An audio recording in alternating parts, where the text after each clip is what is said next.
want to be clear about the last name in that we are not anonymous from each other. That's actually a bastardization that's happened over the years. That's not to suggest that being Bob G or Susan L is problematic. Although, just so you know, Bill Wilson was only Bill W to the outside world. He was Bill Wilson to the people within the rooms. So I want to be clear that I am in recovery, and I'm a member of a variety of recovery programs, but for our purposes, I'm an alcoholic. To open up the meeting, I'd like to recruit you into a short dialogue about what is wrong with Alcoholics Anonymous. What's gone wrong with Alcoholics Anonymous? What's not working in Alcoholics Anonymous? What's gone awry? And I understand that what I've just done is present a theory, which is that something's awry in Alcoholics Anonymous. So I feel compelled to back up that theory with some data. And the data can be found in our recovery rates, which you can get, you can call into intergroup and worldwide services and get numbers on our recovery rate. So the data to back up the theory that something's not working in Alcoholics Anonymous is the fact that for the first 25 years of Alcoholics Anonymous, when over which time the program was worked according to the paradigm put together by our co-founders and our pioneers. So using the steps being worked with the cadence that they originally set up. For the first 25 years, our recovery rates were astonishing. Astonishing. Our recovery rates for the last 25 years have done nothing but plummet downward and are currently in the toilet. We've never had so many people coming into these rooms. We've never had so few people getting well. And while there may be a variety of factors, in fact, I'm quite sure there are a variety of factors included to explain why that's happened. To cover the main one, what we firmly believe is the main reason, I want to share with you a metaphor that I think will be useful. That metaphor is the metaphor of a tightrope walker. Right? So if you'd allow me to recruit you into this metaphor, picture yourself for a moment at a circus and watching this professional tightrope walker. And you're watching them and you're reveling in this routine they're putting on. I would ask if we can all get on board with the idea that if you were watching a tightrope walker, regardless of which tightrope walker it was or what circus you were at, I think there's two things you definitely would find. One is the big pole they use to balance, and the second one is down beneath them would be a very large net. Right? These are two things you could count on. So what I'm curious is, do you sense that if you were watching this tightrope walker, that you'd tell yourself that the main element that allows them to stay on the rope without falling is the net? Do you sense that the fact that there's a net there is the main thing keeping them up on the wire? I'm curious. Anybody? Probably not, right? Now, that's not to suggest the net isn't a factor. The net might well be giving them a certain level of confidence. So it's very possible the net has something to do with them being able to stay up on the wire and do the routine. What I'm curious about is, what do you think the main component is? I'm curious what you think the main thing keeping them up on that wire is. Anybody have a guess? Their own skill. Their own skill, yes. Balance. Focus. Balance, focus. Say again? Practice. Practice. That seems like a big one. Training. Fearless. Say again? Fearless. Perhaps they are fearless. It's interesting that you're mentioning fearless because that's going to come up in our fourth and fifth step tonight. Bravado. Say again? Bravado. Perhaps bravado. It seems to me training and practice are probably the key words. My personal guess is, what's allowing them to stay on the wire and complete this routine is the fact that over a course of time, they engaged in a series of actions to learn how to do this. And it has allowed them to achieve this balance that you're watching. Right? They may have some innate talent for it, but ultimately they've engaged in a series of actions and practice to be able to attain the balance that you're watching. Now, if I can extend the metaphor and you'll bear with me for a moment, into the idea that picture the wire, the tightrope, as life. And a person's ability to successfully go across the tightrope as a human being's ability to successfully navigate life. And the net as the support system that a human being has. The people who have their back. Hopefully in a healthy way, because it's very easy to have people having your back in an unhealthy way, right? To have a series of caretakers in your life. Caretaker, different word than caregiver, right? And if you don't know the difference, a caretaker is someone, the caretaker actually takes away the ability of the person to take care of themselves. A caregiver freely gives care, right? So I would offer that the alcoholic in this metaphor is someone who continually falls off the wire. An alcoholic is someone who's just always falling off the wire. They're not very good at this, right? What's worse, they either have no support system, or if they have a support system, chances are it's a toxic one, which is another way of saying they have no net. So not only are they continually falling off the wire, but when they do, it hurts. They get damaged, wounded. And by the time they come to a place like this, they tend to be pretty banged up, in a lot of pain, because they've spent a lot of time falling off the wire and smacking into the ground.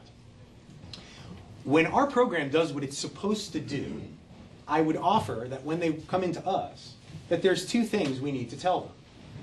The first one is, and here's the main one, we are going to teach you how to stay on the wire. We're going to teach you here how to successfully navigate the wire. That's the main thing we're going to do for you. The other thing we're going to do is give you a net. So when you do occasionally fall off the wire, it'll hurt less. Right? The net is the support system of Alcoholics Anonymous, the fellowship. Right? So we have two key things going on in Alcoholics Anonymous. We have a fellowship and we have a program. The net is the fellowship. The fellowship are the meetings we go to, the stories people tell, the friends you make, the coffee, the cookies, 90 meetings in 90 days, call your sponsor every day. These are all products of our fellowship. Right? Much like the net, they're not what's going to get you well. They're not what's going to keep you up on the rope. But they're there to support you while you learn to navigate the rope. Learning to navigate the rope is our program. The place we get well. The directions to successfully navigate your life.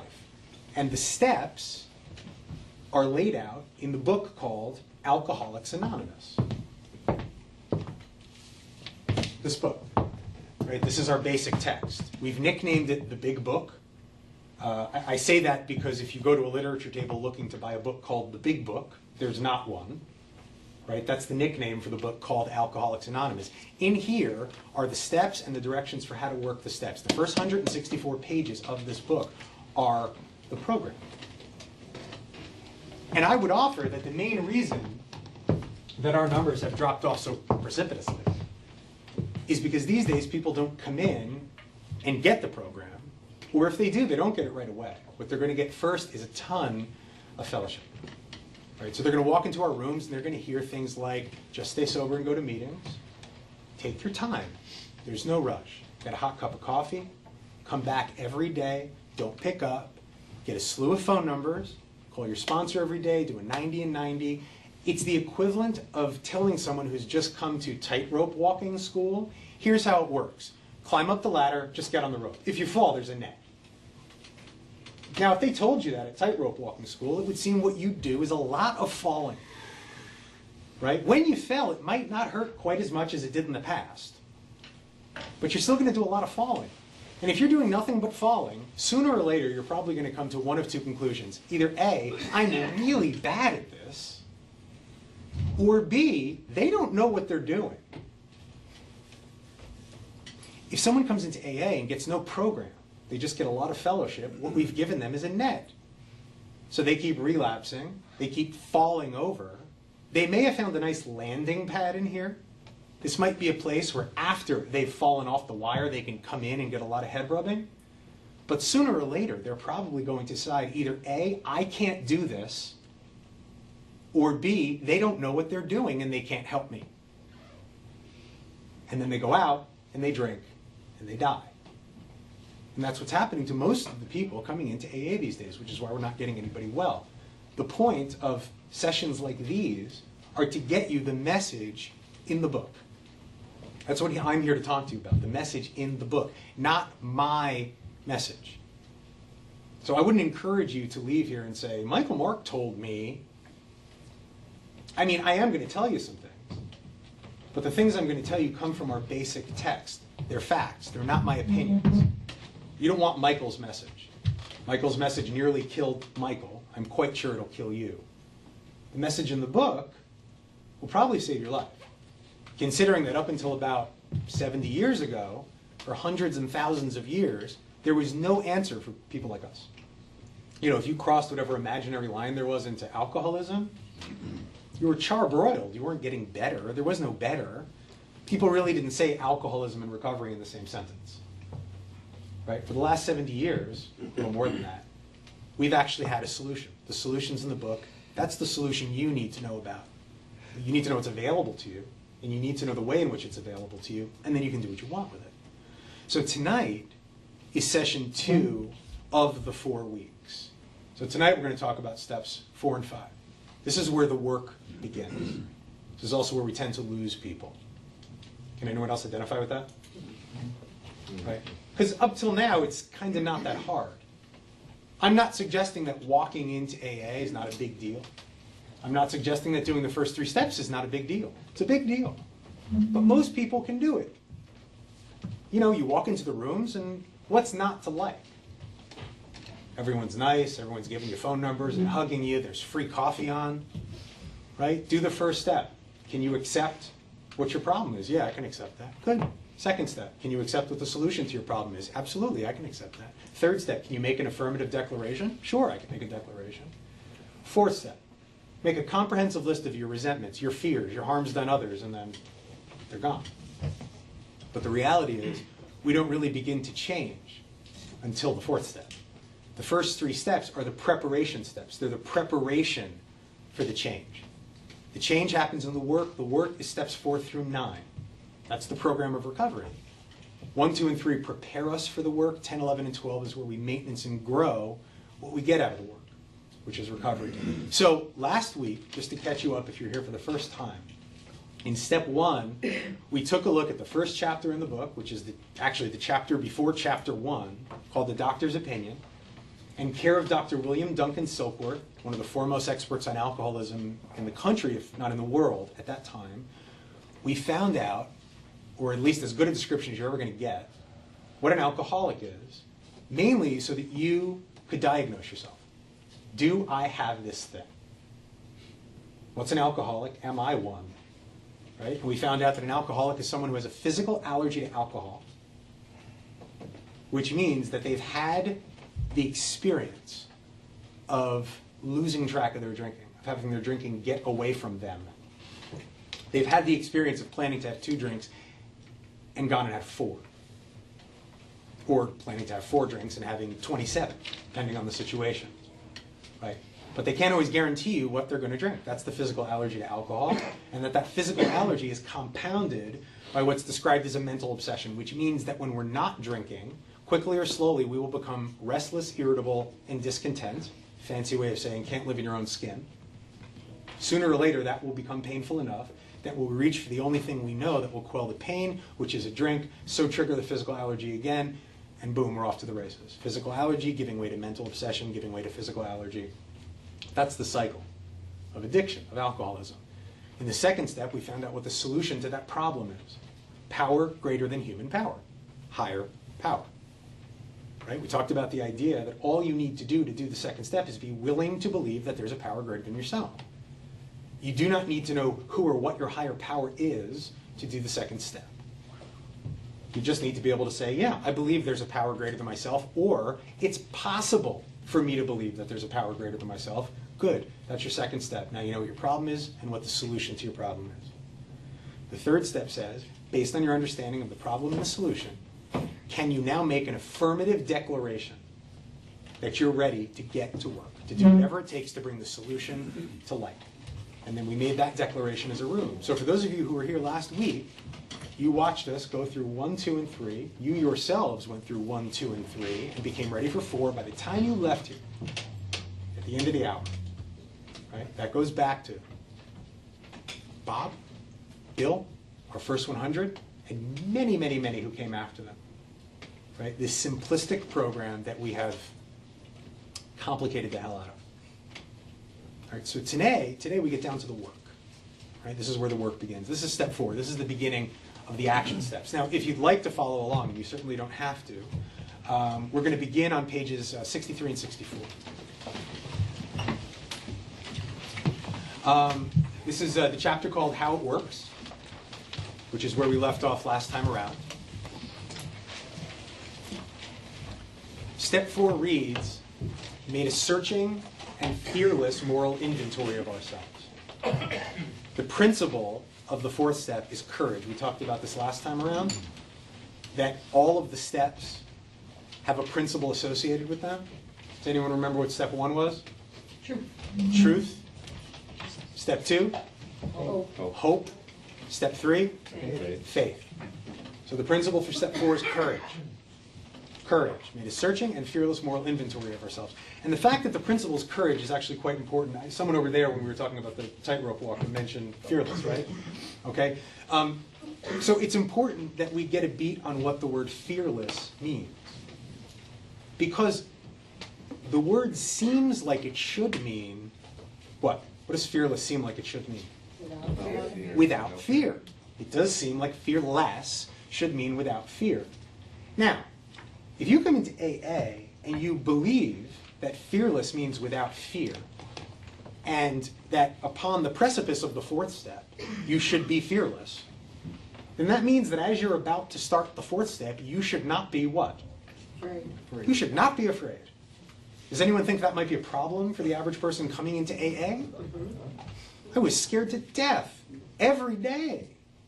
Right? So it seems to me that if you believe fearless, or that it's supposed to mean without fear, that you could very easily come to the conclusion, wow, I'm really doing this wrong. Fearless doesn't mean without fear. Fearless, at least for our purposes, and the way it's being used in the steps and in the book, means the courage to walk through fear. The courage to walk through fear. That's why the principle is courage. Fearless tells us you're going to be scared, and you're going to do it anyway. You're going to be scared, but you're going to do it anyway. Does that feel to anybody like a new way to navigate fear? That's not my experience with fear. My experience is I'm scared, I go that way or hide. I don't walk through fear. That seems like the last thing I want to do with fear is walk toward it. But that's what fearless means. So searching and fearless moral inventory means that in a 4th step, we are going to search inside of ourselves. And as we search inside of ourselves, the chances are great that we'll be scared of what we find, but we're going to face it anyway. We're going to be fearless about what we find when we search inside ourselves. Okay, so on page 63, this is the last paragraph now on page 63. I may have mentioned this before. Something that this particular book is chock full of, there are 2 things it's chock full of: directions and warnings. So there's a lot of data in the book that explains to you exactly what you ought to do, what you must do if you want to get well, if you want to recover. There's also a whole lot of data that will explain to you what to avoid doing if you don't want to sabotage your recovery. So step 4 on page 63 begins with a direction. So you've done steps 1, 2, and 3. Right? We want to know what we're going to do next. So the paragraph begins with, next, here's exactly what we do. Next, we launched out on a course of vigorous action. We launched out on a course of vigorous action. That course of vigorous action is steps 4 through 9. That's the course of vigorous action. Right? And how does it tell us to take on this course of vigorous action? Launch out. I mean, that's a pretty major expression. Launch. It doesn't say we considered a course of vigorous action, or we gave some serious thought to a course of vigorous action, or we sort of chilled out, patted ourselves on the back for doing steps 1, 2, and 3, and waited a while before starting a course of vigorous action. We launched out on a course of vigorous action. So the directions seem to be pretty clear. This is something you do immediately. Upon starting steps 1, 2, and 3, you launch out on a course of vigorous action. The first step of which, so the first step in that course of vigorous action, is in a personal house cleaning, which many of us had never attempted. Right? So this is not step 1 of the 12, but step 4 is step 1 in the course of vigorous action. Right? Though our decision was a vital and crucial step. Does anybody know what decision they're talking about? The third step. The third step decision. So this is something the book does commonly, which is that a new step will begin, and at the beginning of that step, they will refer you back to the step that preceded it.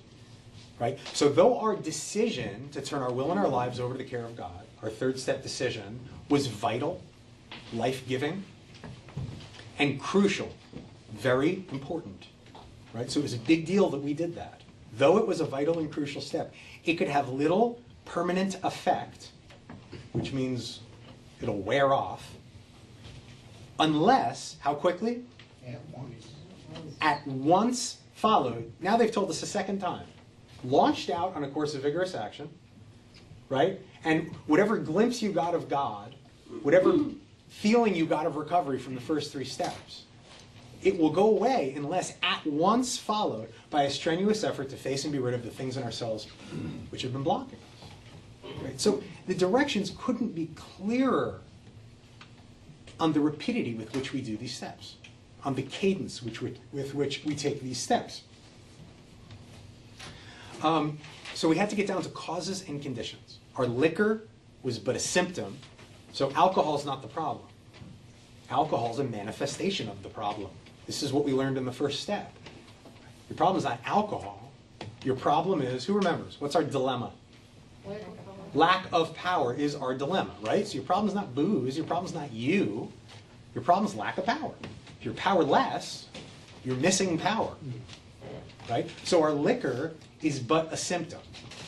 We had to get down to causes and conditions, which is another way of saying patterns. We're looking for the patterns of our failure. So it goes on to say, therefore, we started upon a personal inventory. That's what we're doing in the 4th step. A personal inventory. I'm doing an inventory of my insides, if you will.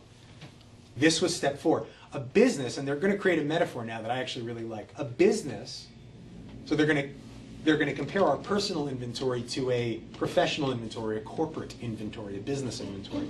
A business which takes no regular inventory usually goes broke. Taking a commercial inventory is a fact-finding and fact-facing process. That means the same thing as searching and fearless.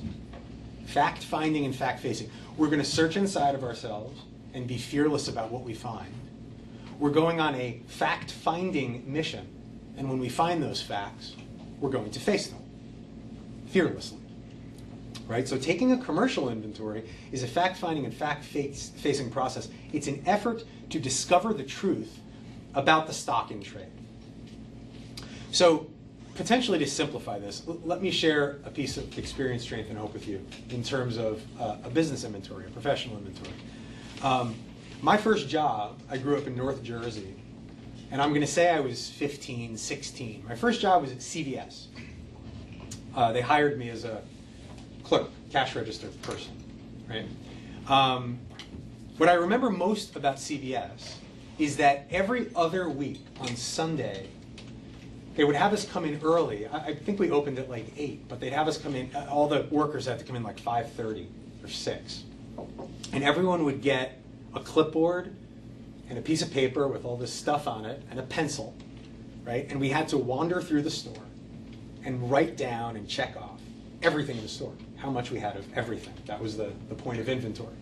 I hated it, and was quite sure that there was no point to it, no utility to doing it. I mean, I actually remember walking around doing it thinking, there's no point to this. Now, if you asked me to back up that theory, Why is there no point to this? I would have told you because from my place at the cash register, the way the store was laid out, from my place at the cash register, I could see 95% of the store, which means I can see the truth from the cash register. I don't need to come in 5:30. I can see how much we have of everything. Other than like the pharmacy, which was like way in the back, I could see everything else. Now, hypothetically, let's say they just turned the store over to me and I ran it that way. Right? So let's say there's like a random day and I get a call from downstairs from the warehouse. And they say, how are we doing on Pampers? We got to see if we need to order any, right? And Pampers are right there, aisle 5. Right? I look down aisle 5 and the Pampers are sort of flush up to the front and I say, no, we got plenty. Hang up. Now, if you've ever had this kind of job, you often have to do something that's called facing. Everyone know what that is? Right? You got to push everything up to the front of the shelves flush so it looks like you have enough. Right? So in reality, I don't really know how many Pampers we have. I've made an assumption. Right? Let's say they call later in the day and they say, how are we doing on Tylenol? Now, Tylenol is actually backed by the pharmacy. I can't see the Tylenol from where I am, but I think to myself, I was there yesterday. I remember going back there to get someone some Tylenol, and there was a lot. Nah, we're good. Now, if I continue to run my store this way, sooner or later my store will be in shambles. Well, that's what happened to me. And most of us, for a long time, I thought I could see the truth about myself from the register, as it were. Turned out, little by little, my store was collapsing underneath me. And by the time I got to you people, I was in shambles. So in terms of doing the fourth step, one way to think about it is, it's time to get a clipboard and a pencil and take a look at what's going on in here. Not to mention, if you went a year without doing an inventory in your store, the inventory would probably take a little while and perhaps be a bit painful and uncomfortable. It's no different with this inventory, right? Now at CVS, the goal was to find out what was going on with the Pampers and the Tylenol, right? That was the data I needed to collect in a business inventory. In a personal inventory, in this fourth step inventory, what's the data we need to collect? The book is now going to tell us. So if you look at page 64, the last paragraph now on page 64, we're going to find out that a proper fourth step is composed of 3 elements. 3 elements. The first one, which really is the driving force of the fourth step, you're going to find on the last paragraph on page 64. It says resentment. Resentment, that's the word we're going to deal with here, is the #1 offender. It destroys more alcoholics than anything else. So resentment destroys more alcoholics than Johnny Walker Black. Resentment destroys more alcoholics than Heineken. Right? It's the #1 offender. So it's obviously a big word. It's probably important that we know what the word means. So here's what the word means. The word resent, the prefix re, R-E, means to do again. To do again. Sent, or sentiment, comes from a Latin root sentari, which means, quite literally, to feel. So resentment means to feel again, to re-feel. So let's talk about how a resentment shows up in a human being, right? Let's say, hypothetically, I have a friend named Steve. Steve's a good buddy of mine, and this is back when I'm still drinking. And one night, I'm at a party with Steve and a bunch of other people, and at some point during the party, we're all standing around with a cocktail, and me and Steve and 4 other guys are in a circle, and we're talking and we're chatting and we're making each other laugh and we're updating each other. And perhaps in the midst of our interaction, there's a little bit of playfulness with each other in terms of insults, etc. And at some point during the merriment, Steve makes a comment about me. Steve takes a shot at me in an effort to be funny about something that I told Steve in confidence. Okay, does everyone get where I am now? This is the setup. Okay, now, if that situation took place today, it would be pretty easily dealt with for me. In that, at some point later in the evening or the next day, I would find Steve, and I would have a conversation with him. And I'd say something like, listen, Steve, you know, you're my buddy, we got a lot in common, we watch baseball together, but I need to be able to trust you. And what you said last night in mixed company was really inappropriate and really hurt my feelings. I don't want to carry it around. I don't want it to get in the way of our relationship. So I'd like to have a dialogue about it so we can put it to rest and process it. I had no ability to have that kind of conversation with somebody when I was still out there. Right? So what I probably would have done, put in that exact situation, probably is nothing. Probably nothing. Or worse, I would have laughed along with everybody else. Right? It would have made more sense to me to laugh at my own pain rather than risk a potentially challenging conversation with a friend. Right? Now here's what's really interesting. At the end of the evening, Steve is going to go on his way and forget what he said. Not me. Not me. Every time I see Steve after that evening, I'm going to re-feel that situation. Does that make sense, everybody? Mm-hmm. Right? I'm going to feel again because it's been unprocessed. I haven't dealt with it. I've just buried it. Right? So every time I see Steve after that evening, I'm going to re-feel what occurred. What's even more interesting, potentially, is that I don't even need Steve to process the resentment. Right? So it's like there's a little tape recorder that's now gotten placed inside of me with a recording of what Steve said. Every time I see Steve's face, play gets pushed. But what's even more interesting is that, let's say it's a month later, and I'm with John, different friend, different situation, different group of people. And John says something that upsets me or hurts my feelings. It's very possible that what John said will trigger what Steve had said. And then my reaction to it may be out of proportion because I'm sort of being hit doubly. Does that make sense to everybody? Right? Now, because I don't know how to process my feelings, I probably won't deal with John either, which is going to put a second little tape recorder inside of me, getting triggered by other people. Right? Now, you live that way for potentially decades, as many of us do. By the time you get to a place like this, picture hundreds of these little tape recorders inside of you, constantly being triggered by friends, family, boyfriends, girlfriends, husbands, wives, teachers, principals, bosses, coworkers. It's a lot of noise in your head. History has shown, my own experience has shown, alcohol deadens that noise, silences that noise beautifully. It works. That's why we use it, because it works. Alcohol did what I wanted it to do every time I wanted it to do it. Until one day, what? Stopped. Stopped dead. That's the one thing I didn't know about alcohol. That it was going to stop working.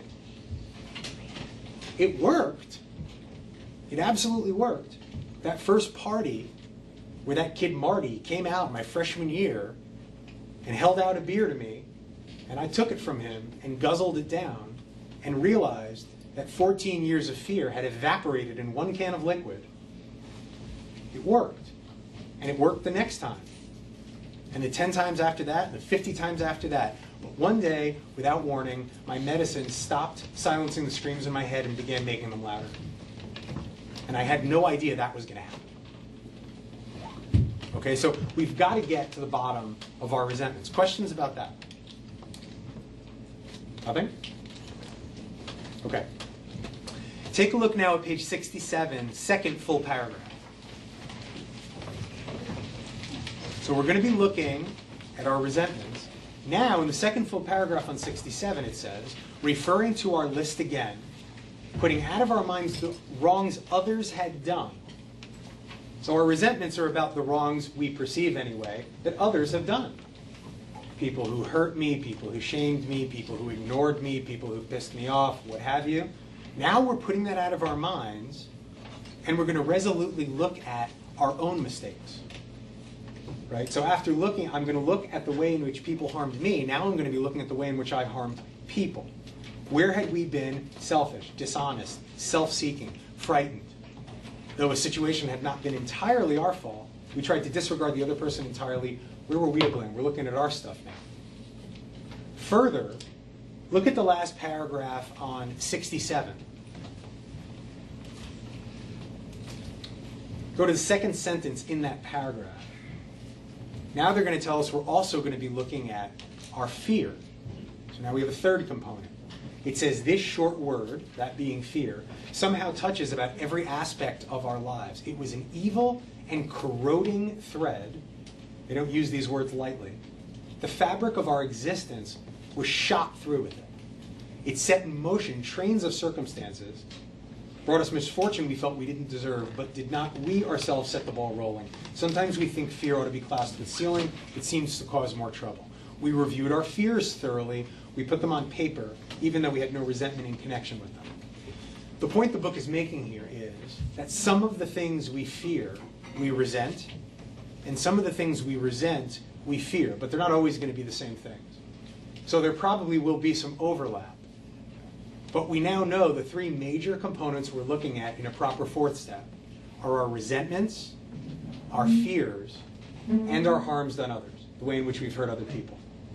Questions about any of that? Okay. So now we come to the question of format. Now that we know what data we're looking for in the fourth step, what format do we use to get it all down on paper? Okay. Two points about format.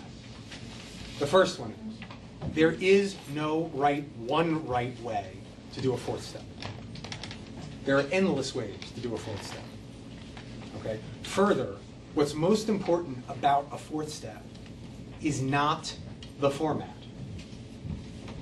It's not that the format has no importance, but the format is by far not the most important part of your fourth step.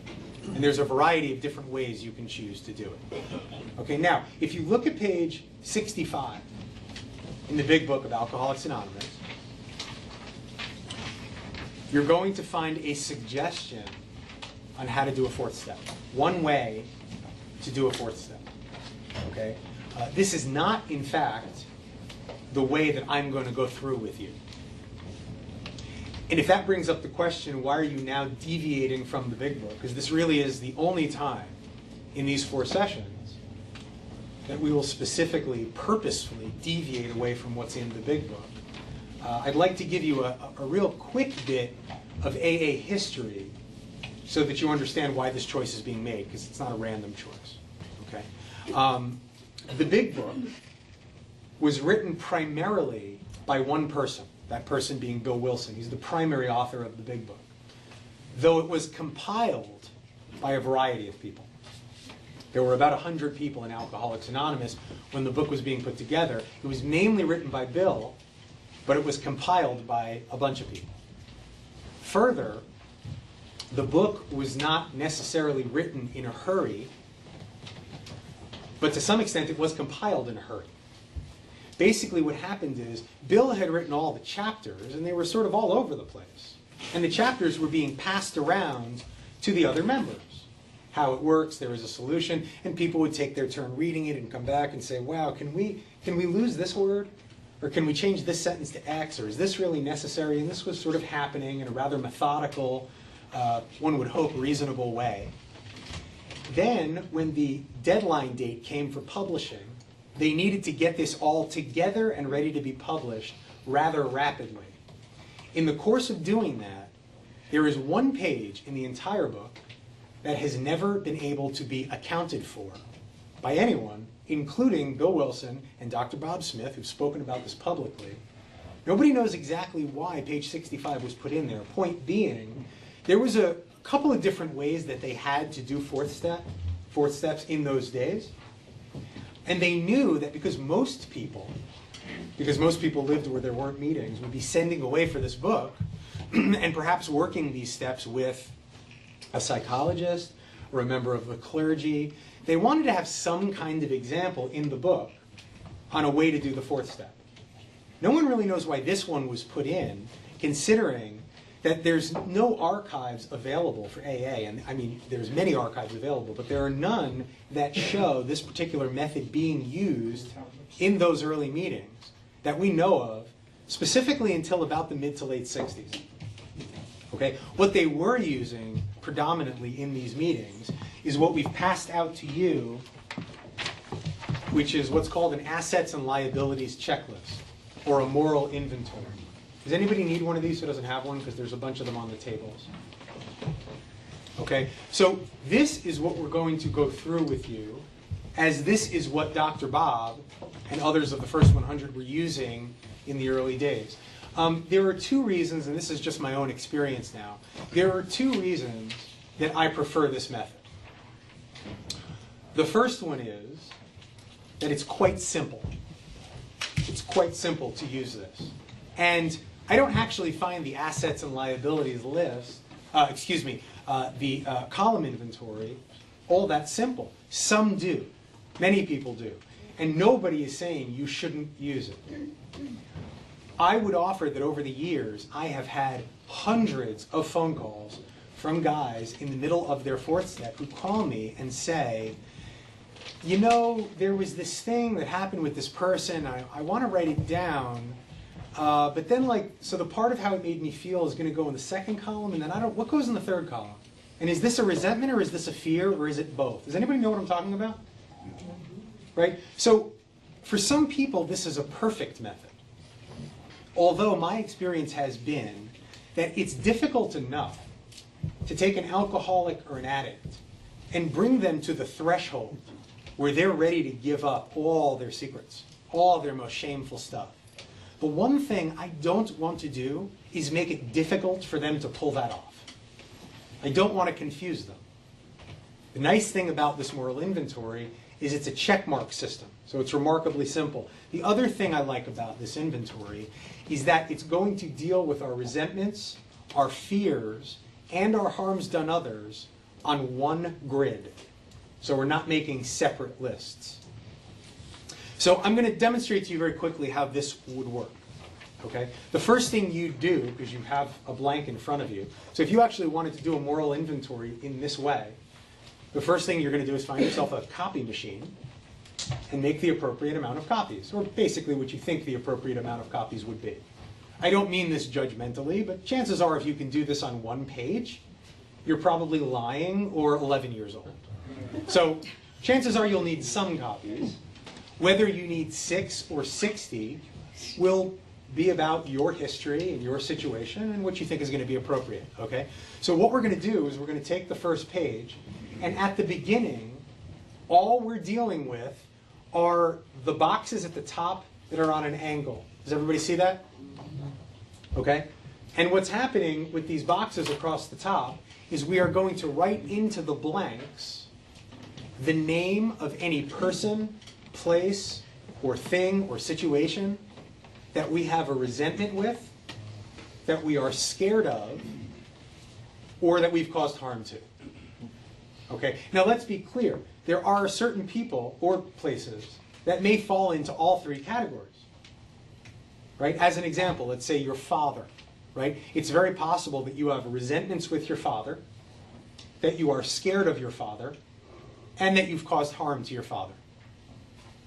For the moment, all that matters is that in this first slanty box you write Dad. That's it. Right? And then in the second box, potentially Mom.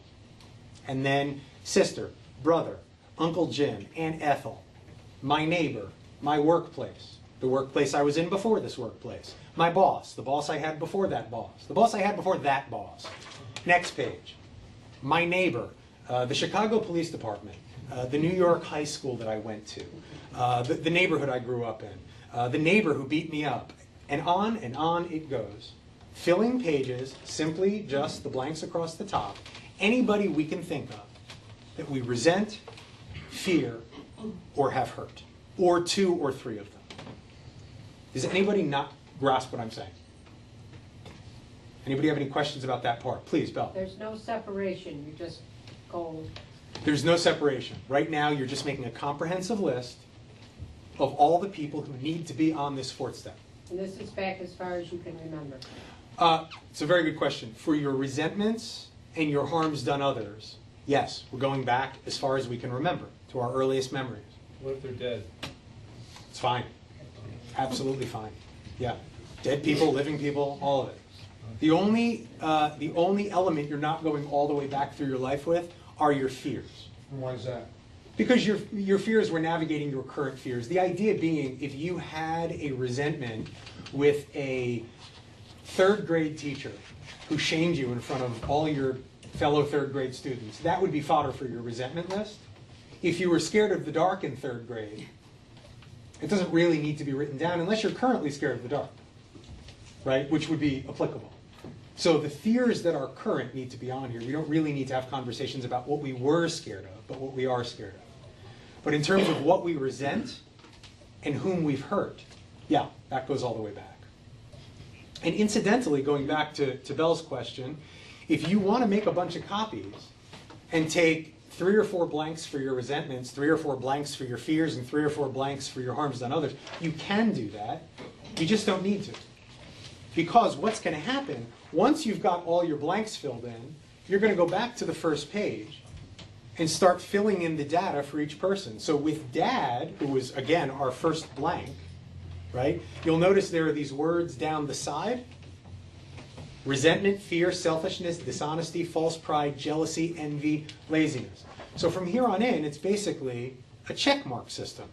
So if you have resentments with your father, under Dad, you're going to check resentment. If you're scared of Dad, you're going to check fear.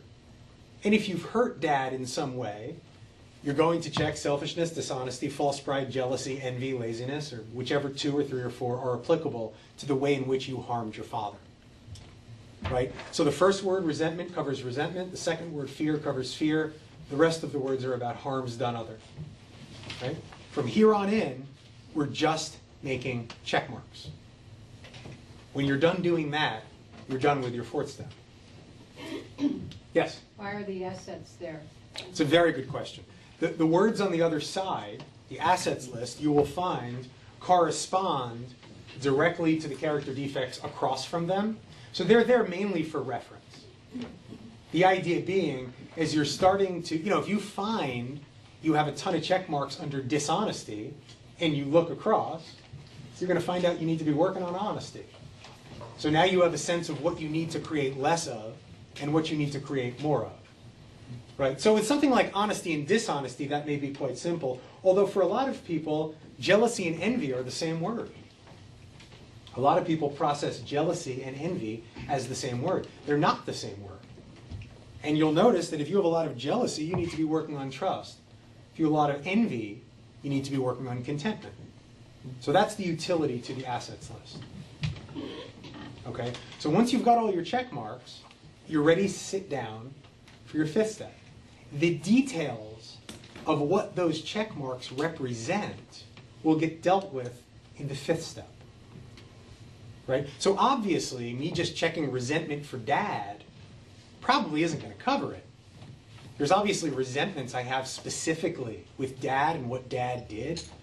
There may be some specific stories about Dad harming me or being unkind to me or not showing up to me that I need to process, but that's all 5th step stuff, or can be. So if you want to write all those stories about Dad in advance, you can, but ultimately, I sit down with a sponsee and I say, okay, so Dad's here first.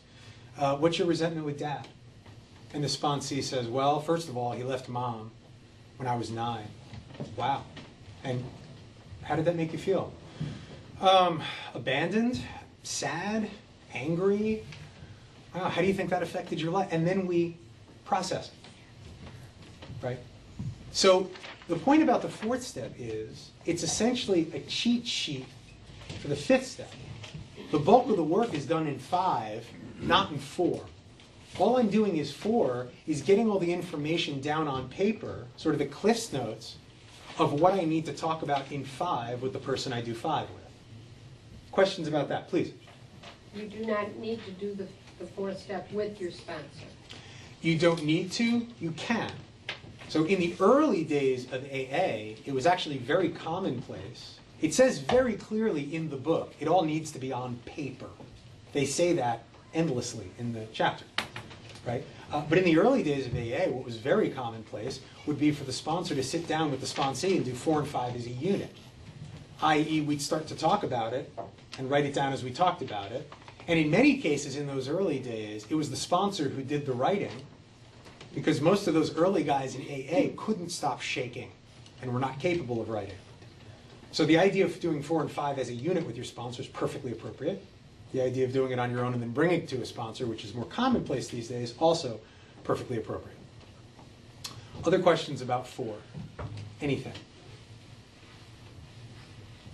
Okay, I did say a few minutes ago that the key to 4 is not the method you use. Here's the key to 4. The key to 4 is that you not lie and that you not purposely or consciously leave information off.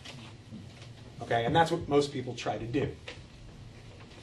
My guess is that everybody in this room, at least those of you who've not done a 4th and 5th step, have at least one thing that's happened to you, or one thing you've thought, or one thing you've done, some shameful, horrid, yucky, awful, buried piece of information that you were absolutely bringing to your grave with, and if you told me, you'd have to kill me. Right? At least one. I mean, I had about 8 of those. Right? The bottom line is that you could fill up 77 pages chock full of check marks, but then decide, I'm not writing that one down. Go set a bonfire to the rest of it, because you've wasted your time. And I promise you that that's true. And it is not because everybody or anybody in AA is desperate to know all your deep, dark, dirty secrets. Because the reality is, and I say this with nothing but love, you're not that interesting. Your damage is not as interesting as you think it is. And it's definitely not as original as you think it is. If there's a name for it, you didn't invent it. Right? But it's inside of you, corroding you from the inside. And the truth is, the deeper it is and the uglier it is, the more of a part it's been playing in your falling apart. Questions about that? I had just one question. Please. As you're writing your list and you're checking it off, Uh-huh. is there anywhere in the big book where it says you should start writing down exactly what you resent or what your selfishness is towards a person, or is it just a check mark to see what you're going to work on your assets? It doesn't get into that specifically, exactly how you're supposed to do it. Like I said, they give you a suggestion on 65 that involves a little bit more writing.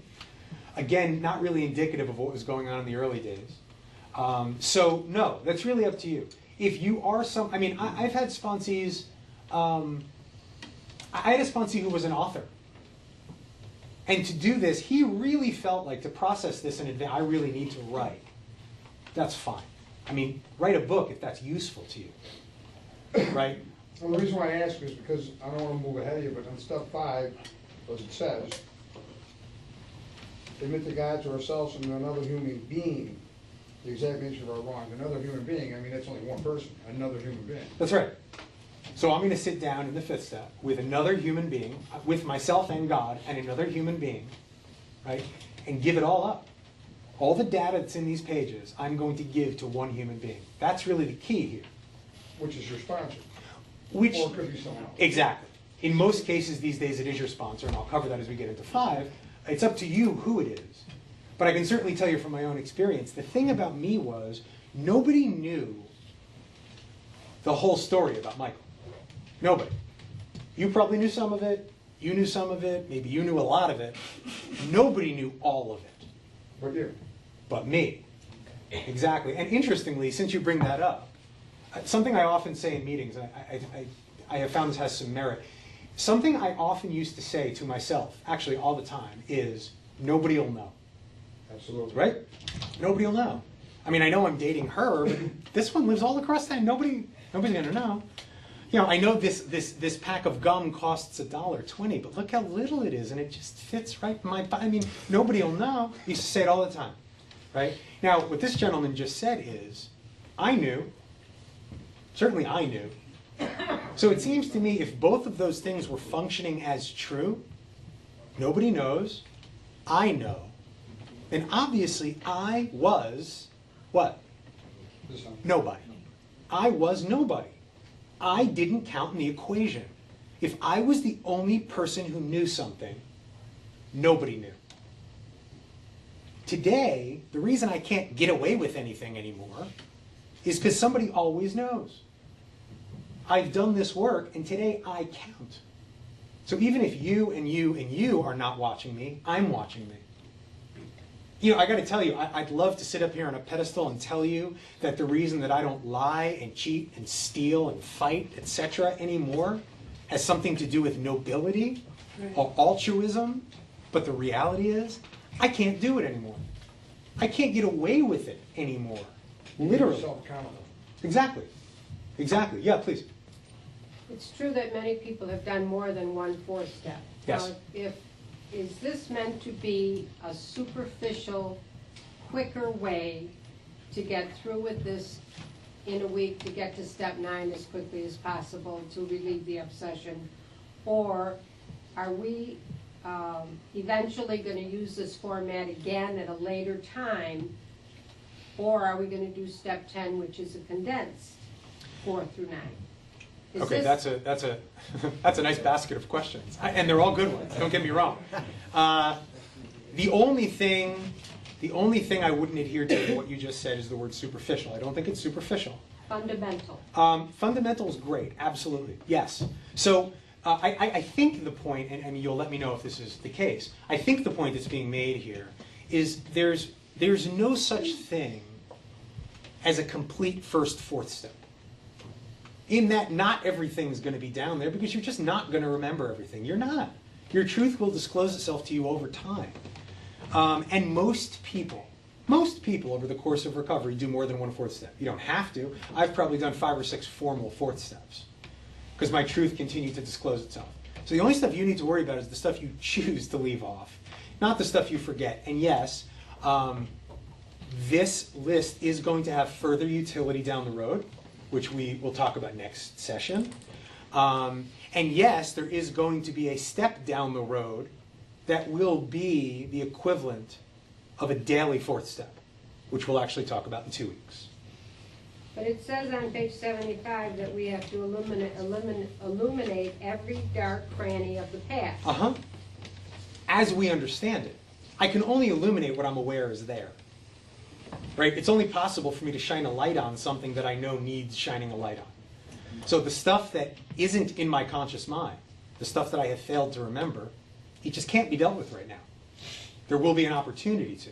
So every dark cranny of the past that I'm aware took place, which in all of us is probably going to be limited the first time around. Thank you. Great questions. So once we've done this to the best of our ability, that's going to take us into the 5th step where, as the gentleman said over here, we're going to admit to God, to ourselves, and to another human being the exact nature of our wrongs. The principle of the 5th step is integrity. Integrity. Okay? Also, pay attention to the idea of the exact nature of our wrongs. That's a little bit more extensive than our wrongs. Right? For example, previous to my wife, I engaged in a lot of infidelity when it came to intimate relationships. I'm not proud of it, but it's true. If you asked me, what was the exact nature of the wrong? The best I probably could have come up with was dishonesty, selfishness. Probably the best I could come up with. And those actions were dishonest, and they were selfish. Although I would offer the exact nature of those actions, of those infidelities, were fear. They were fear. My infidelities were never about sex. Never. It was always about the fact that I had no idea how to trust you loving me. And I needed to have somebody else on layaway, because God forbid I shouldn't have someone around to fill me up with the information that I was okay. I was sort of like an orange juice glass with a little crack at the bottom, right? No matter how much orange juice you pour in, it's always in the process of dribbling out. And I needed it constantly poured in, right? It took me a while to really grasp that. So that's part of what we're looking at here in the fifth step. We're going to find out about the exact nature of our wrongs. The chapter called Into Action, page 72, top of that page. And this is where the fifth step begins, right? It says, having made our personal inventory, that's what we did in 4, what shall we do about it? What do I do with this paperwork I now have? We've been trying to get a new attitude and a new relationship with our Creator and to discover the obstacles in our path. Remember, causes and conditions. The obstacles in our path, what's blocking me from God. We've admitted certain defects. We've ascertained in a rough way what the trouble is. We've put our finger on the weak items in our personal inventory, so it's reviewing for us the work we've done so far. Now, these are about to be cast out. That's the key to a fifth step. These are about to be cast out. If I can use a semi-disgusting metaphor for a moment, and because this is a room full of drunks, I imagine you'll be okay with this. The metaphor of throwing up. Do you ever have the experience of being in a bar? You've had one drink too many. You know that because all of a sudden you desperately need to throw up. And yet you also realize it's just not time to throw up yet. Does anybody know what I'm talking about? Yeah. It's right here. But it's not coming yet. It's just not ready. How uncomfortable that feeling is. Right? This is almost the equivalent of us having lived our whole lives that way, with our character defects, right there. Right? Now think about on that night, when you finally do throw up, the actual act of throwing up, not pleasant. Not pleasant, not fun. Neither is the act of doing a fifth step in most cases. Not pleasant, not necessarily fun. Then, once you've gotten back up on your feet from throwing up and you clean yourself up and have a breath mint, what's the main feeling? Relief. Relief. That's sort of what the back end of a fifth step looks like, right? So this is all about to be cast out. All this stuff that's been inside of me, corroding my insides, right? I'm about to vomit up all that poison. Okay, so that's really what's going on in the fifth step. Now here's something really interesting. I'm going to ask you to count for a moment. Please bear with me. Go to the bottom of page 72 and count 4 lines up, and then in the middle of the line it says time after time. Everybody see that? Time after time? Okay. So they're about to give us some data about what they've experienced. Now remember, this book, Alcoholics Anonymous, is not theoretical. It's experiential. Right? This had been going on for about 5 years before they put it down on paper, before the book came out. So they're not telling you what they think. They're telling you what they've watched, what they know. So they're about to tell us about what happens for the people who came in and tried to leave 1 or 2 facts off a 4th step. Right? Time after time, newcomers have tried to keep to themselves certain facts about their lives. Right? Time after time. This hasn't happened 3 times. Time after time. Right? Trying to avoid this humbling experience. We're in the process of trying to gain in humility, which is the polar opposite of pride and ego. They have tried to turn to easier methods, i.e. they've tried to leave something off their 4th step and sort of get away with it, if you will. Almost invariably, they got drunk. Almost every single time that someone has tried to pull that off, they went back out. That's what we've watched. Having persevered with the rest of the program, which means these people didn't necessarily leave something off their 4th step, not own it in their 5th step, and drink. Some of them persevered with the rest of the program, right? So they left something off off their 4th and 5th step, and then went on to step 6, 7, 8, 9, 10, 11, 12. Going to meetings, sponsoring people, GSR for their district, so I'm kind of doing it all. Then they wondered why they fell. What happened? Right? I've heard this again and again and again. 4.5 years sober, all of a sudden I had a drink in my hand. I didn't even see it coming. I don't know what happened. I was doing everything I was supposed to do. Right? I hear that all the time. We think the reason We think the reason is that they never completed their house cleaning. The theory they're offering, and the data they have to offer it, is all these people who went back out and drank, is that these people never completed their house cleaning. They hung on to some of the worst items in stock. They only thought, italics, they had lost their egoism and fear. They only thought they had humbled themselves, but they had not learned enough of humility, fearlessness, and honesty in the sense we find it necessary until they told someone else all their life story. Therefore, they're saying we have seen person after person after person come in, put together a bunch of time, and then all of a sudden go back out there and come to the conclusion that what got them back out there was that one piece of information they left off their fourth step or didn't admit to in their fifth step. Okay? Real quick, into action, page 75, first paragraph. The gentleman over here brought up a point when we were still in the fourth step that the book is now going to speak to. When we decide who is to hear our story, did everyone catch that? Mm-hmm. So who decides who hears your fourth step? We do. You do. It's up to you, right? There's no automatic you use your sponsor. We have a written inventory. We're prepared for a long talk. Right? So sitting down to do your fourth step might take a little while.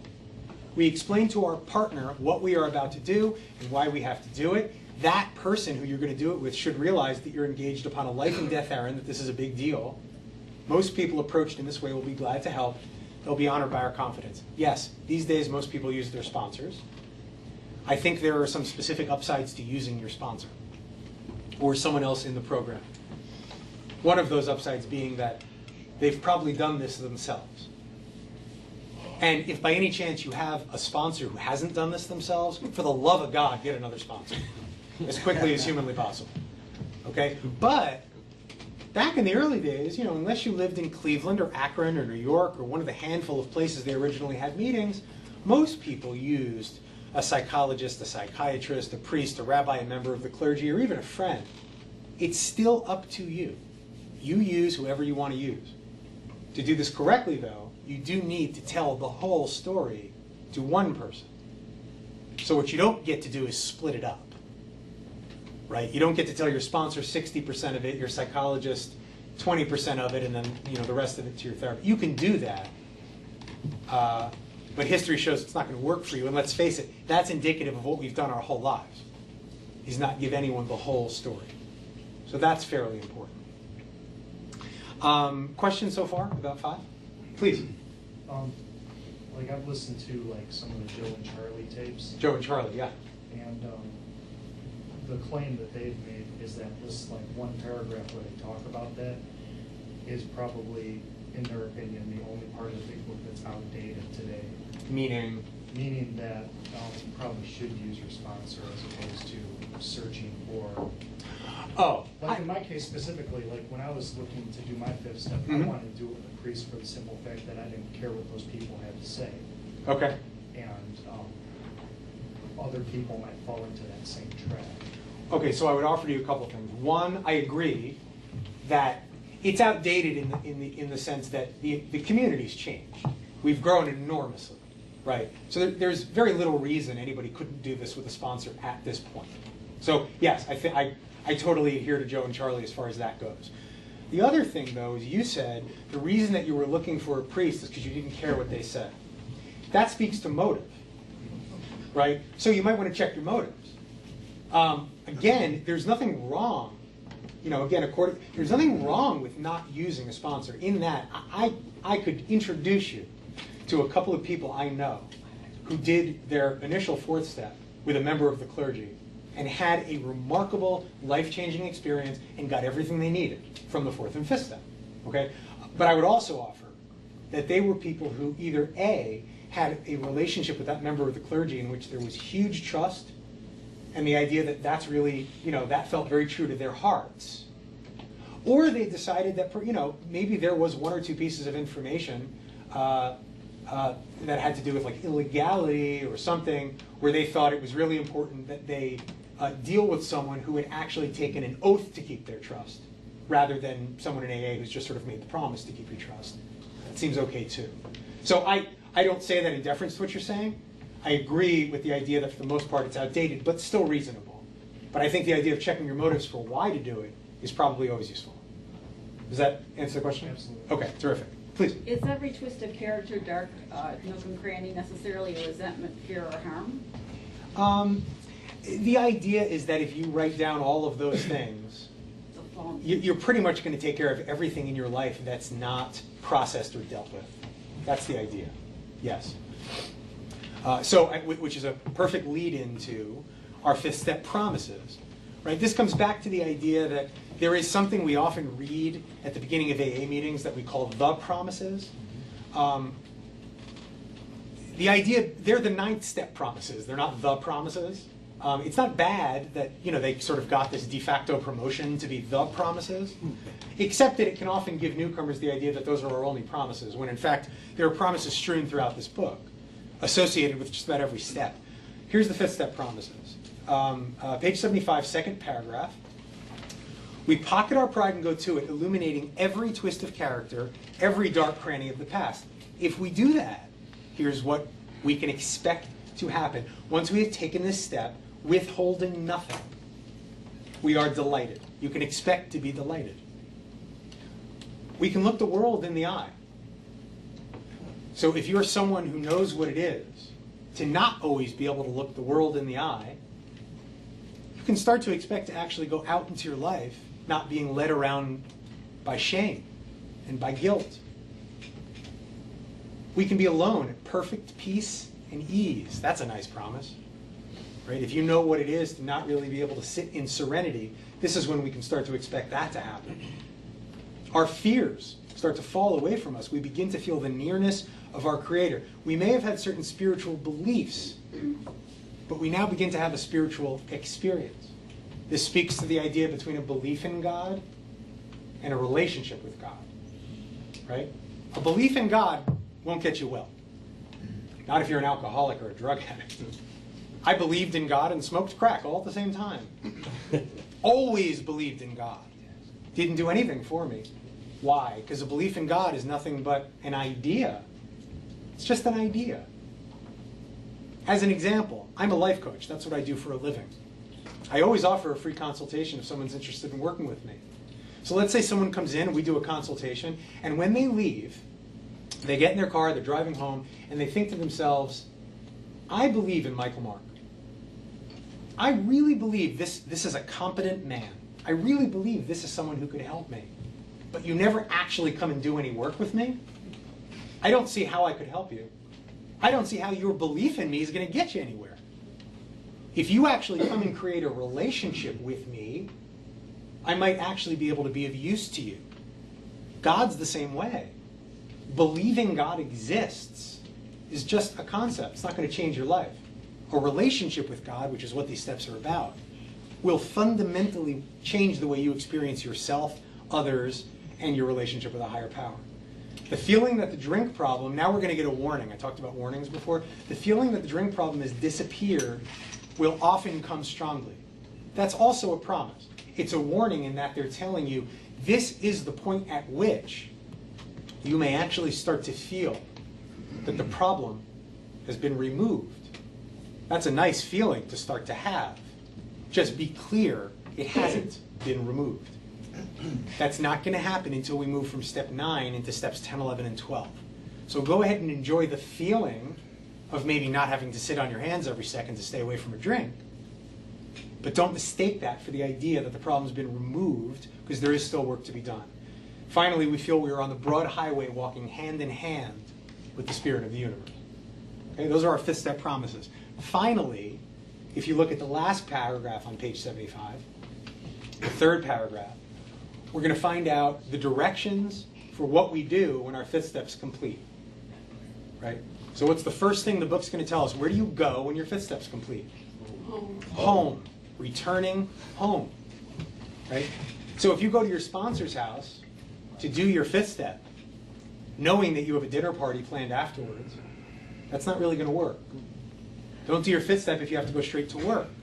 You're going to need to return home. When you return home, we find a place we can be quiet for an hour. So you need to not only go home, but set aside 60 minutes. that you're going to need to spend with self and with God. In that 60 minutes, we may just sit quietly, we may meditate, we may pray, right? But one thing we're definitely going to need to do is carefully reviewing. We're going to review what we have done. We're going to thank God from the bottom of our heart that we know Him better.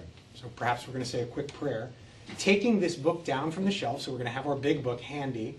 We're going to turn to the page which contains the 12 steps.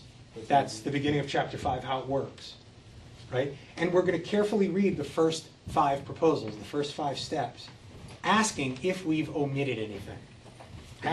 So this is the point at which you're going to ask yourself, has my work been complete? If it hasn't been, if you realize or get honest about the idea that you left something off 4 or didn't admit to something in 5, you're not bad, you're not wrong.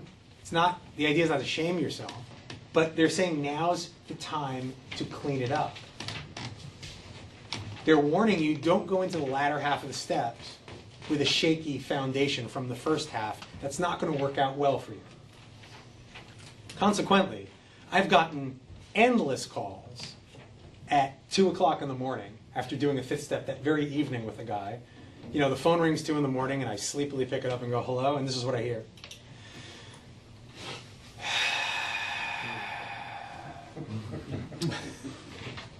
There's something I didn't tell you.